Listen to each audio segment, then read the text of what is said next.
Please అన్న like and subscribe మర్చిపోకుండా చూడండి. ఉద్యోగం రాలేదని ఇసికిపోతున్నారా? ఉద్యోగం ఏం చేయలేం ఫ్రెండ్స్. ఉద్యోగం వచ్చేంత వరకు వయసు అయిపోయి గేదెలు మేపుకునేటోడు ఈయనకి లైక్ సబ్స్క్రైబ్ ఎందుకు అనుకుంటున్నారా? మీకు ఆ పరిస్థితి వస్తుంది ఫ్రెండ్స్. ఎందుకు తెలుసా? లక్షలు పెట్టి చదువుకొని ఉద్యోగం రాక వేరే దేశాలకు బతకడానికి వెళ్తున్నారు. మరి అది ఒకటే ఇది ఒకటే, దానికంటే ఇదే బెస్ట్. ఎందుకు తెలుసా? ఇంటి దగ్గర ఉండి దీనిలో చూసుకొని ఏదో ఒకటి చేసుకోవచ్చు. అంతేగాని విదేశాలకు వెళ్ళి ఏం చేస్తారు ఫ్రెండ్స్? మోసపోతున్నారు తప్ప. అర్థమైందా? 1 2 3 4 5 వీళ్ళని బంగారాలను చూసుకుంటే ఇప్పుడు చెప్పండి, గవర్నమెంట్ ఉద్యోగం అవసరమా? విదేశాలకు వెళ్ళడం అవసరమా? దీనికంటే అదేమి ఎక్కువ కాదు. అర్థమైందా?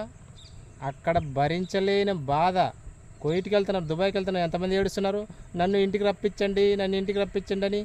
దానికంటే ఇది బెస్టే కదా. మహా అంటే జీతం ఎంత ఉంటుంది? ఒక 20,000 30,000